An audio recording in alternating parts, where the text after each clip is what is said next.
கர்த்தராகிய இயேசு கிறிஸ்துவின் நாமத்தினாலே உங்களுக்கு வாழ்த்துதல்கள். இன்று அப்போஸ்தலர் நடவடிக்கைகள் 18 நாம தியானிக்கின்றோம்.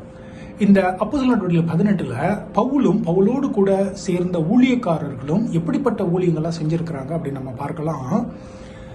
பவுல் அப்போஸ்தலர் பல ஊர்களுக்கு போகின்றார். கொரிந்து, எபேசு, எருசலேம், அந்தியோக்கு, எத்தனையோ ஊர்களுக்கு போய் தேவனுடைய வார்த்தையை சொல்லுகிறார். அது மட்டும் இல்ல, சில இடங்களில் தேவனுடைய வார்த்தையை தெரியாத யூதர்களுக்கு சொல்லுகிறார். அதன் பின்பு புறஜாதிகளுக்கு சொல்லுகிறார். அப்புறம் சபைக்குள்ளாக இருக்கிற சகோதரர்களுக்கு ஊக்கப்படுத்தும்படியாக ஊழியத்தை செய்கிறார். இப்படி அவர் பல விதங்களில் ஊழியங்களை செய்வதை நம்ம பார்க்கின்றோம்.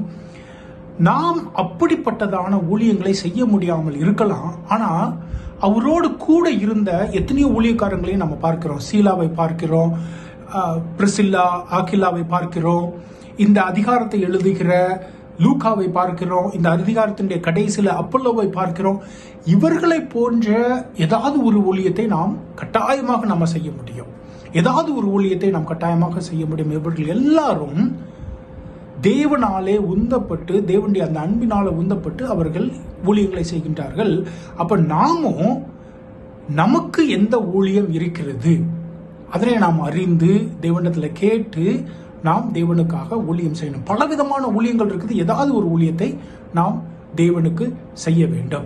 இரண்டாவது நம்ம பார்க்கிறோம், இப்படிப்பட்டதான பவுல் கூட ஒரு பயத்திலும் ஒரு மனம் தளர்தலிலும் ஆகிவிடலாம். அதனாலதான் தேவன் இயேசு கிறிஸ்து அவர்கிட்ட நீ பயப்படாதே, நான் உன்னோடு கூட இருந்து உன்னை நான் பயன்படுத்துவேன் அப்படின்னு அவர் சொல்றாரு. தேவன் அவரோடு கூட பேசுகின்றார். அப்ப நமக்கும் ஊழியங்களிலே இல்ல நம்முடைய வாழ்க்கையிலே நமக்கு ஒரு தளர்வு வரலாம், ஒரு பயம் வரலாம். அப்போ நமக்கு தேவனுடைய வார்த்தை தான் நம்மை ஊக்குவிக்கிறதாக இருக்கிறது. அதனால நம்ம தேவனுடைய வார்த்தையை தொடர்ந்து படிக்கணும். பவுலுக்கு இப்படிப்பட்டதான ஒரு வார்த்தை இல்லை. அப்போ அதனாலதான் இயேசு கிறிஸ்துவை நேராக வந்து அவரிடத்துல பேசுகிறார், தரிசனத்துல பேசுறார். நமக்கு தேவனுடைய வார்த்தை இருக்குது, நம்ம அதை படிக்கணும். எப்படிலாம் ஊழியக்காரங்க பண்ணியிருக்கிறாங்க, ஊழியக்காரங்களுடைய வாழ்க்கையில் என்னெல்லாம் பிரச்சனை வந்திருக்குது, அதெல்லாம் நம்ம படிக்கும் பொழுதுதான் நமக்கும் ஒரு உற்சாகம் வரும், ஊக்கம் வரும். நாமும் அதனை செய்ய முடியும். அவர்கள் எப்படிலாம் ஊழியம் பண்ணாங்க அதையும் நாம் பார்க்க முடியும்.